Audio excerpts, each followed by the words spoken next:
Well, hello everyone. Hope you guys are doing well. I'm recording this pretty early in the morning of April 23rd. That being the case, this is also the day I've assigned this.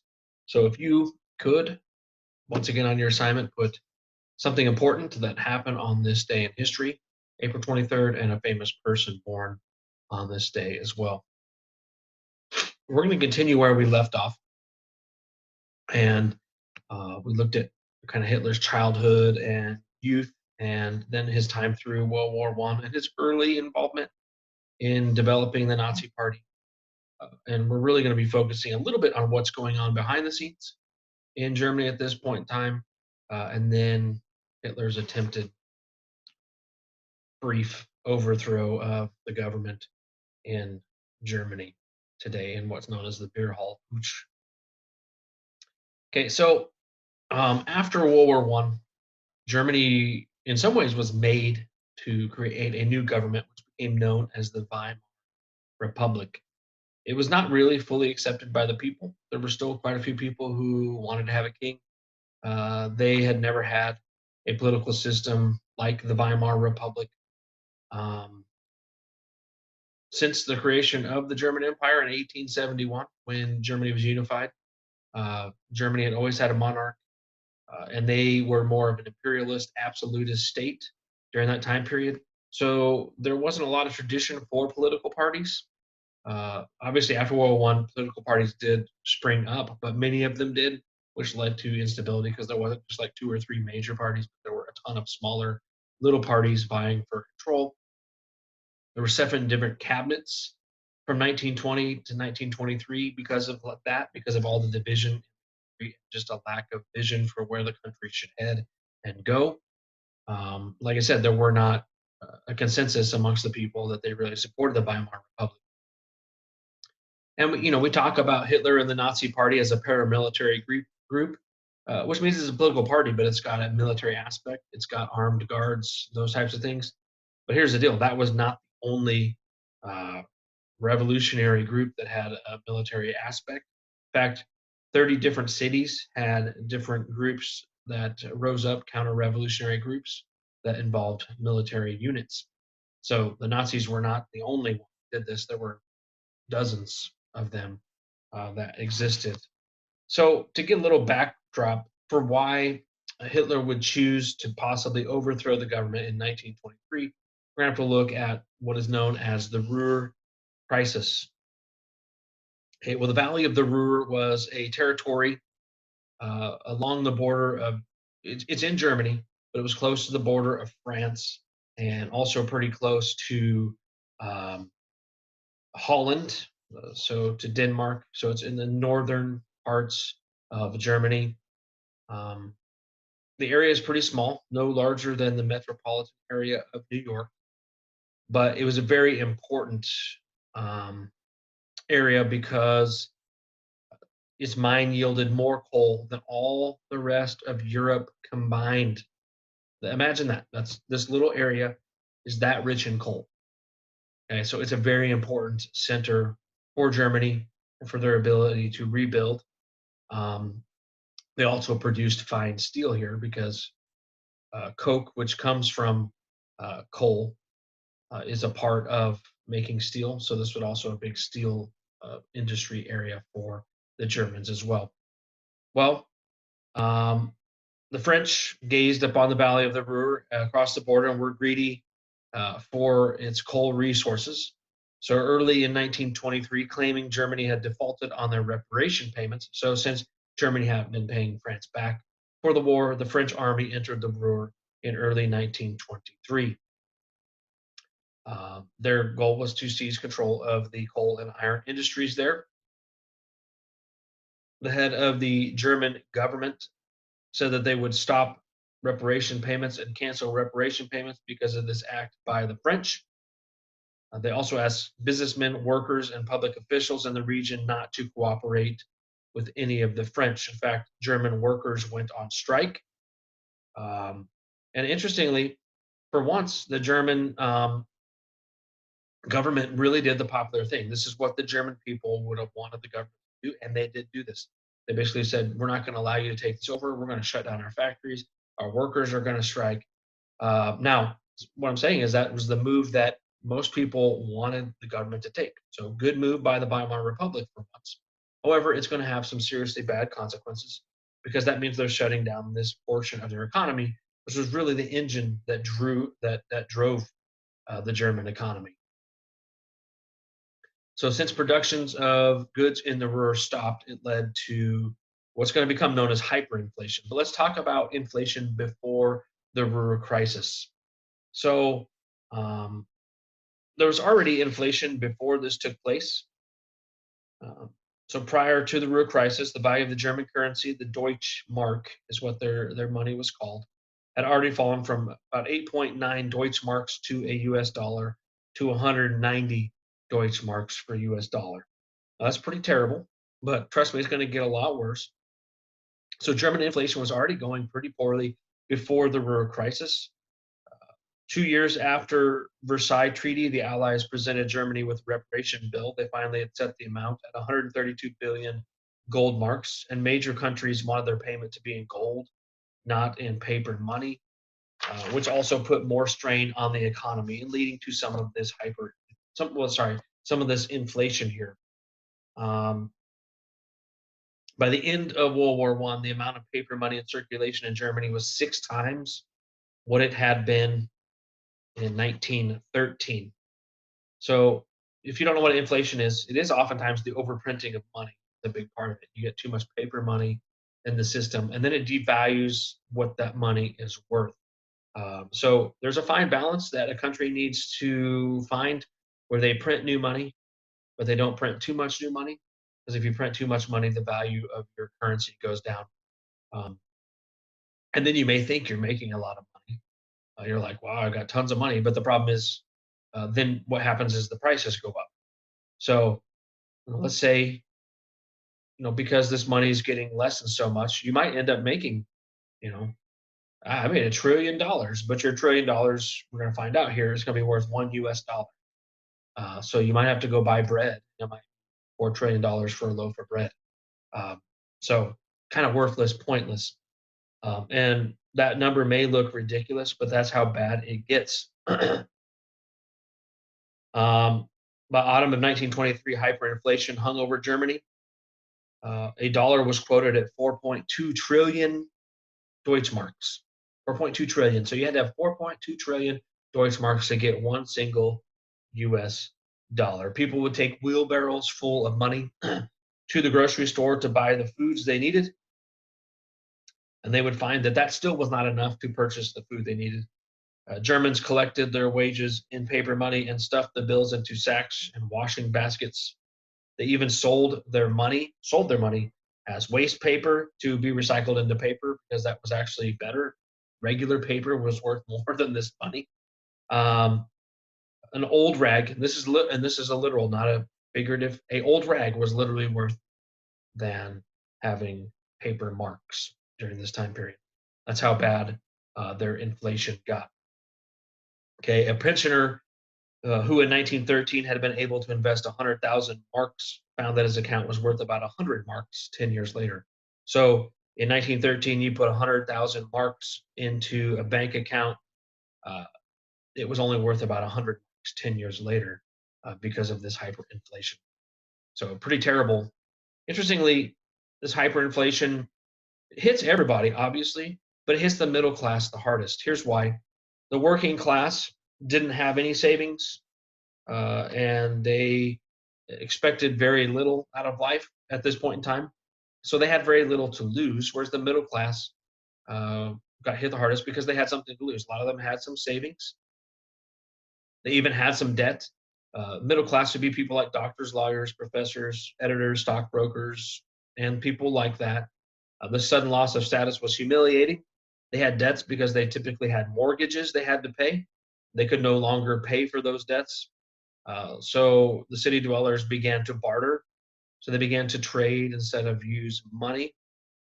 There were actually peasants who lived in their small huts, but they had grand pianos or elegant furniture because middle class had handed over some of their uh, goods, things like grand pianos, in order to simply buy chicken or a dozen eggs because they didn't have their money, couldn't really buy those things. So the middle class was the one that was really hit the hardest. And I've maybe mentioned this in this class before. It's something we'll definitely talk about over the next couple of years in my classes. Middle class is the backbone of a succeeding society. It is very important to have. So their middle class was being devastated by this. Now, there were a few people who did benefit during this time period of inflation and hyperinflation. Some of those were exporters, so those people who would be export German goods. The reason they did so well was because German currency was valued so low, they could get German goods for cheap and then sell them for a high profit. So exporters did well. Land speculators as well did really well. So people who had enough money to buy up land, they could buy not just a small piece of land, but maybe entire apartment blocks. They could buy individual houses, great tracts of land that could be used for other uses later on. And they could then sell them for profit later. So you're probably not going to make a lot of money during the hyperinflation, but soon after the inflation's over, you can sell that land for a huge amount of money. Now, who were these land speculators? A mixed bag of Germans and foreigners. Some of those people were Jewish people, and the Jewish people probably were German citizens as well. Obviously, the Nazis would seize upon this and portray all speculators as Jewish, which they were not all Jewish, but that's what they would use. And the Germans were already pretty anti Semitic in general.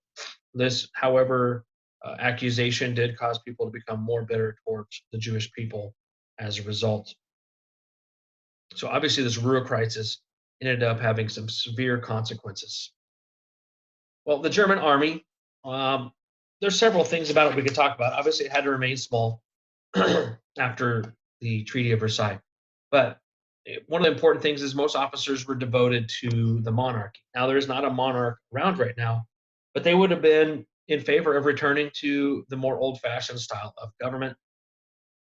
Um, they had to make an oath to the Weimar Republic, but they never really were completely loyal to the Republic. So this means the officers are looking for a leader. They're looking for someone to lead them, someone that they can look up to. And Adolf Hitler is emerging as someone that maybe they could look up to as a leader who wants to restore something that is more like what they had before. Now, Hitler's not looking to return to the monarchy. He's looking to create more of a dictatorship and a government that is led by the Nazi Party and no one else. However, he kind of fills that void as something that is more similar to what they would like as far as a government. So, because of the Ruhr crisis, the economy is going bad. Because of the rise of communists in a lot of different areas in Germany, and because the military officers were looking for a leader, Hitler began to believe the time was right for the Germans to overthrow the government. Mussolini had done it in Italy simply by marching on Rome. Uh, he thought that maybe he could emulate and do what Mussolini had done.